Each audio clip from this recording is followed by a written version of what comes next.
नमस्ते, सलाम और जूले। स्वागत है आपका चीन का जवाब इस श्रृंखला के दूसरे भाग में। उम्मीद है आपको मेरी आवाज सुनाई दे पाएगी। यहाँ पर हवाएं चल रही हैं, बल्कि कल तो इतनी हवाएं चल रही थी कि हम रिकॉर्ड ही नहीं कर पाए, इसलिए देरी हुई, क्षमा कीजिएगा। आज हम थोड़ी बड़ी माइक लेके आए हैं, उम्मीद है अच्छी तरह हो पाएगी।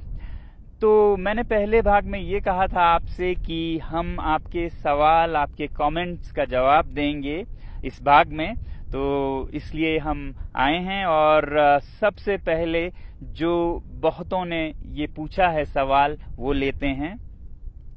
पहला सवाल है, क्यों बायकॉट करें चीन को? क्या ये नफरत फैलाने के समान नहीं है?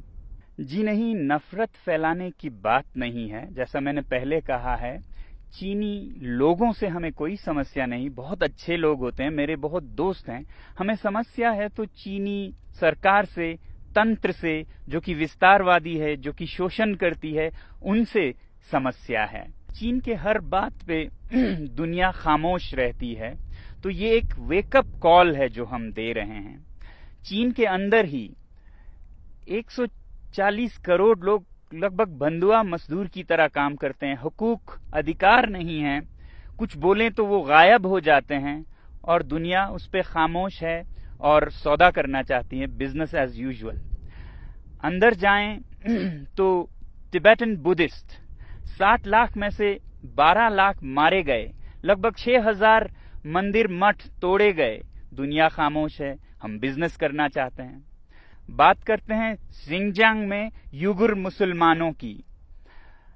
करोड़ की जनसंख्या है और 10 लाख युगुर मुस्लिम्स जेल में बंद हैं अभी इस वक्त, और हजारों मस्जिदें तोड़े गए हैं। दुनिया खामोश है, हम सौदा करने की बात करते हैं उनसे। श्रीलंका को देखिए, चीन के कर्ज में दबी जा रही है। ये जो पोर्ट है हम्बनतोटा का, वो तो बिक गया है चीन को, उसके कब्जे में है। पाकिस्तान इतने कर्ज में डूबा है कि शायद ये देश भी एक गुलाम सा हो जाए। दुनिया खामोश है, सौदा करना चाहती है। ये तो दुनिया की बात हुई। मेरे लिए सबसे बड़ी बात है मेरे दरवाजे पे क्या हो रहा है। लद्दाख की धरती में चीन 1962 से, जहां पर की जंग खत्म हुई थी, कितने किलोमीटर अंदर आ चुका है। हमारे यहाँ के चरवाहे अपने चरागाहें खो चुके हैं। कहां ले जाएंगे वो अपने भेड़ बकरियों को? दुनिया खामोश है और हम उनको जो मनमर्जी वो करते हैं, धक्का मुक्की करने देते जा रहे हैं। तो क्या हम ये कहें उनसे कि वो बेदर्दी से सर काटे मेरा, और मैं कहूं उनसे, हुजूर आहिस्ता आहिस्ता, जनाब आहिस्ता आहिस्ता? नहीं, अब हमें जवाब देना होगा, और जवाब हमें अपने हाथों में लेके वॉलेट पावर से देना होगा। और ये कोई गलत या बुरी बात भी नहीं है। सैंक्शंस सदा प्रयोग किए जाते हैं जब भी कोई गलत करता है, वो चाहे देश हो। उत्तरी कोरिया पर सैंक्शंस लगाते हैं देश, तो हम क्या अपने पर्सनल इकोनॉमिक सैंक्शंस नहीं लगा सकते इन देशों पर? और बॉयकॉट करना कोई नई बात भी नहीं है। आपने सुना होगा स्वदेशी movement, boycott movement. Tilak ji के नेतृत्व में 1905 से शुरू हुई थी ब्रिटिश सरकार के खिलाफ बॉयकॉट का, उनके सामान का। तब हम ब्रिटिश सरकार के गुलाम हो चुके थे। अब हमें समझ आनी चाहिए कि prevention is better than cure, तो इसलिए हम अभी से करें। बल्कि मैं तो कहूंगा कि अगर हम कुछ ना करें और देखते रहें तो वो गुनाह है। जुल्म करना गुनाह है तो जुल्म सहना भी गुनाह है। आप में से बहुतों ने दूसरा सवाल पूछा है, जनता को क्यों करनी पड़ी बैन या बॉयकॉट? हमारी सरकार क्यों नहीं बैन करती चीनी सामान को?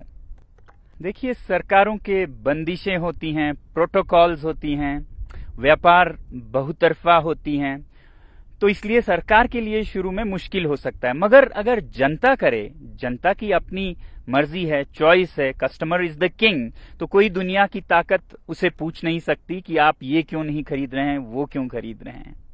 वैसे भी हम सरकार के लिए क्यों इंतजार करें? जब लोग कुछ करने लगे तो सरकार वैसी ही नीतियां बनाती हैं जो लोगों की, जनता की मूड होती है। अमेरिकी राष्ट्रपति कैनेडी ने कहा था, ask not what the country can do for you, ask what you can do for your country. क्या ये व्यावहारिक या संभव भी है कि हम चीन जैसे बड़े देश के सामान को बॉयकॉट कर सकें? जब कोई देश या कोई तंत्र अत्याचार करे, ज्यादती करे, वो हद से बढ़ जाए, तो मुमकिन क्यों नहीं अगर जनता में जज्बा हो। अरब स्प्रिंग में एक नहीं 5-6 तानाशाह सरकारें गिर गईं महीनों में, और वो शुरू हुआ था एक सब्जी वाले की पुकार से। तो हम क्यों नहीं कर सकते ऐसा काम जो कि हमारे दरवाजे पे इतना अत्याचार और इतनी जोर जबरदस्ती कर रहा है। हमारे पास और कुछ नहीं तो अपना बटुआ तो है ना। कस्टमर इज द किंग, जागो ग्राहक जागो। और एक सवाल है कि हम चीन में बने सामान के बिना कैसे काम चलाएं। न सिर्फ सामान बल्कि सामान के अंदर के कलपुर्जे भी चीनी होते हैं बहुत बार। और विकल्प क्या हैं? दोस्तों, हम चीनी सामान में डूबे जा रहे हैं, कुछ इस तरह की जैसे हमारे हाथ में कुछ है ही नहीं। एक शेर है जिसे मैं आपके सामने रखूंगा इस हालत को दिखाने के लिए। खरीदें कब तलक कोट पतलों पे रहन हम चीन से। पे रहन एक कपड़े का नमूना है। खरीदें कब तलक कोट पतलों पे रहन हम चीन से, अपनी अय्याशी की गर हालत यही कायम रही, आएंगे गुस्साल चीनी और कफन भी चीन से। गुस्साल जो मरने के बाद शरीर को धोने वाले लोग होते हैं, वो भी अब चीन से आने लगेंगे और कफन भी चीन से आने लगेंगे। बहरहाल देखिए, जिंदगी प्योर इकोनॉमिक्स नहीं होती, सब कुछ पैसे में नहीं होता, कुछ उसूल भी होते हैं, अच्छे बुरे का कुछ फर्क इम्तियाज भी होता है। और हमारे तहजीब, हमारे मजहब हमें यही सिखाते हैं कि बुरे या गुनाह या पाप से जुड़े चीजों से दूर रहें। जैसे आप देखेंगे कि हमारे मुसलमान भाई शराब से दूर रहते हैं, कुछ भी हो वो नहीं पिएंगे। हमारे सिख भाई सिगरेट से दूर रहते हैं, तंबाकू से। हमारे हिंदू भाई गौ मांस से, या जैन समुदाय के लोग तो मांस ही नहीं बल्कि लहसुन, प्याज ऐसे चीजों से भी वो नहीं खाते हैं। तो जहां भी वो जाएं कभी सफर में, यात्रा में, तो क्या वो भूखे मर जाएंगे? नहीं। अगर दृढ़ निश्चय हो, पक्का इरादा हो, तो एक इकोसिस्टम, एक हालात बनती जाती है उस रास्ते में। जब हम बर्दाश्त करके चलते हैं तो आप देखेंगे कि ऐसे भोजनालय, रेस्टोरेंट्स निकलेंगे जो जैन फूड सर्व करेंगे। तो 1 साल 2 साल में एक नया इकोसिस्टम बन जाता है। उसी तरह अगर हम ये चीन के सामान को भी गुनाह से जुड़ी समझे, जैसा कि मैंने कहा इसके पीछे अत्याचार है, तो 1-2 साल में सारे दुनिया के देश और अपने हमारे देश में ऐसी चीजें बनने लगेंगी कि हमें इसका याद भी नहीं होगा कि हम ये नहीं कर पाएंगे, ऐसा सोचते थे। तो इसलिए मैं कहता हूं कि boycott made in China, software in a week, hardware in a year, और फिर हार्डवेयर में भी finished products, non essentials in a year, components, raw materials and essential products in 2 years। हम योजनाबद्ध तरीके से चल सकते हैं अगर हमारे अपने में सूझबूझ है। कोई ऐसा नहीं है कि कल या परसों ही हम सब कुछ बंद करें। हम ये कहें कि फिनिश प्रोडक्ट्स वाले अभी से हम बंद करेंगे 1 साल के भीतर, जिसमें कंपोनेंट्स जाते हैं जो हमारे भारतीय उद्योग में भी इस्तेमाल होते हैं, वो हम 1-2 साल तक चलाएंगे जब तक कि ऐसे विकल्प न बन पाए। और जहां तक विकल्प या रिप्लेसमेंट की बात है इन चीनी सामानों का, तो एक बात जरूरी ये है कि हर चीज की हमें रिप्लेसमेंट जरूरत भी नहीं होनी चाहिए। हमारी जिंदगी सादा भी हो सकती है। इस लॉकडाउन में हमने देखा कि कितने कम चीजों से हम खुशी पा सकते हैं, और सस्ते माइंडलेस कंज्यूमरिज्म में लाए गए ये चीनी सामान जो कि हमें जरूरत भी नहीं है, 10 जोड़े जूते, 50 जोड़े जुराब, क्यों जरूरत है इनकी? क्या हम एक सादा जीवन नहीं जी सकते हैं? बदल सकते हैं जिंदगी के शैली को कि हम थोड़े में ही गुजारा करेंगे मगर साफ अच्छे चीजों को ही अपने जीवन से जोड़ेंगे। इसलिए ilivesimply.org पे जाइए और देखिए सादा जीवन कैसे जी सकते हैं, अपने पर्यावरण को, अपने पृथ्वी को, जीव जंतुओं को कैसे बचाए हुए खुशी का एक जीवन जी सकते हैं।